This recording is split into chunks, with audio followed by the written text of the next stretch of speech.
Hey, what's up guys? I'm BTC. You guys know the drill. Every couple weeks or so, Blizzard manages to do something that breaks the SR gain for support heroes, but this time it's different. This time, when the support heroes are getting screwed over, it's on purpose.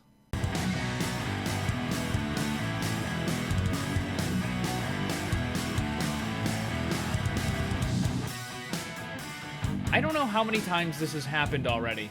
I've probably made a half a dozen videos about this topic in the short amount of time that Overwatch has had a competitive ladder. It seems like once every other month or so, Blizzard will change something that causes the supports to get significantly less points for a win, and they also lose a lot more for a loss compared to a damage or a tank hero. Now, all the time up until now, it's been accidental.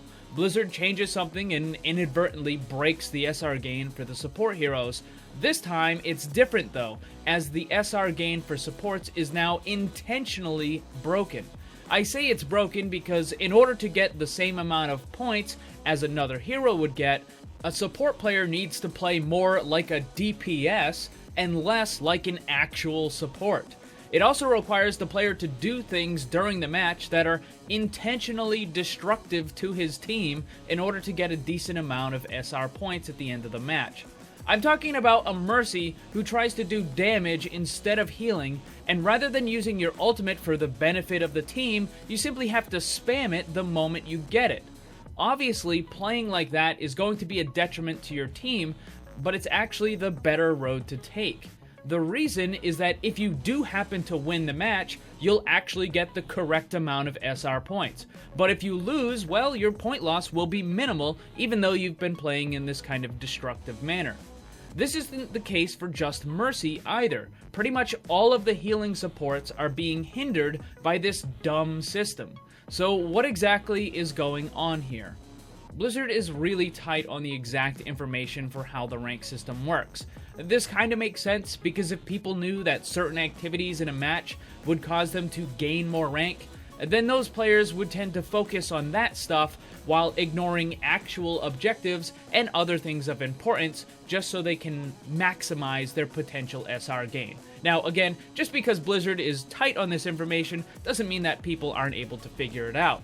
Because there are a lot of people playing this game, and over time, we have been able to figure out at least some of the major factors in how the game determines how many points you should get for a win and how many you should lose for a loss. It seems recently one of the major factors was changed, and this is what is screwing over all of the support heroes. And that would be the on-fire mechanic. It's a major factor in determining your point change at the end of a match. The part of it that's crippling the supports is that healing now gives almost no on-fire percentage at all. This means that support heroes who focus on actually doing their job and healing their teammates are now being totally screwed over. Previously, a support who focused on healing would get between 15 and 25% of the match on fire, just as an average.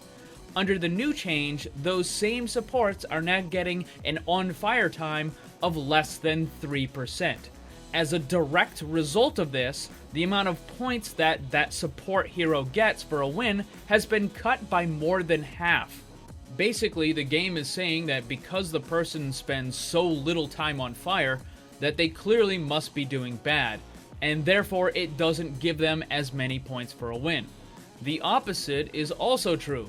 Because the player is doing so bad, according to the game, that when they lose, it takes away a lot more of the SR points. Support players were understandably upset about all this, as it made it significantly more difficult for them to even keep the rank that they're currently at, let alone climbing in the ladder. This is something that becomes pretty abundantly clear if you look at the top 500 leaderboard. While there certainly are some supports up there, it's overwhelmingly populated by DPS and tank heroes. This is actually probably indicative of another problem as well, with how the top 500 is calculated, but we'll save that for another video. So right now, if you're playing a support hero in the competitive ladder, the best way for you to get any sort of point gain that is at all comparable to the DPS or tank heroes, you basically have to play as if you're not a support hero. This means you have to intentionally neglect your teammates and not heal them in favor of trying to do damage to the enemy. This means that you have to waste your ultimates almost as soon as you get them in order to try to build up more on fire status.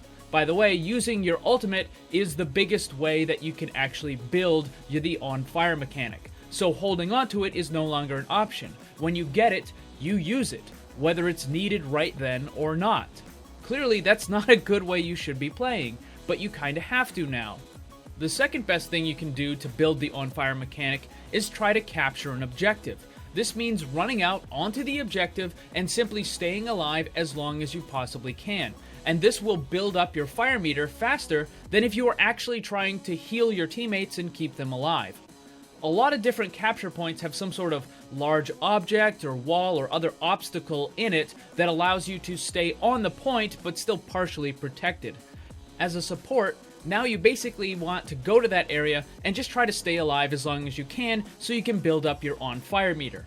The much better strategy of trying to hang back a little bit and allowing your tanks and DPS to move on to the capture point while you heal them from safety is simply no longer an option. By doing that, you are assuring that your point gain at the end of the match will be very low, possibly in the single digits. And if you happen to lose that match, well, you're going to lose a lot of points. This puts the support player in a very odd position. You can start playing greedy and neglect your actual job as a healer, which will give you more points for a win and minimize the amount of points you lose for a loss, but it also makes winning that match more difficult. Now, on the other hand, you could play a support hero as they should be played, which will increase the likelihood that you actually win the match, but it will absolutely guarantee that you get less points for that win. It just doesn't make any sense. Now, the worst part of this whole situation is that Blizzard is doing this intentionally. This problem has been brought up numerous times on the official Overwatch forums, and someone from the Overwatch team responded by essentially saying they checked over the data and it's working exactly as intended. And that if you don't like it, you should give some feedback in the competitive discussion forum. So if you play as a healing support and you, God forbid, actually heal your teammates, then you're going to get less points for a win, and that is by design. They're purposefully doing it. Now, I've never been a big fan of giving a flat amount of points for a win or a loss in a competitive game. It drives me nuts to know that my individual performance isn't taken into account, and that the best player on the team gets the same amount of points as the worst player on the team. Unfortunately, in the case of Overwatch, I may actually have to reconsider this for the simple fact that Blizzard seems completely and utterly incapable of making a system that awards the correct amount of points after a match. In any sort of team-based game, the least played character type is always the healers. Most people want to do the pew pew pew pew and get the big kill streaks and the play of the games and all the fanfare and that sort of stuff. So when the system itself punishes the people who are actually playing as a support, it just compounds the whole problem and drives them away from it.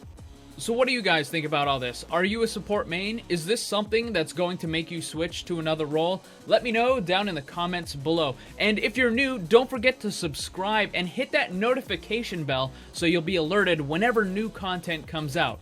I also have a Discord server where you can find other players to group up with and join the community. The link for that is down below. Thank you guys very much for watching. Hope you enjoyed it. Hit that like button, share it with your friends. Remember, always blame the controller because it's never your fault.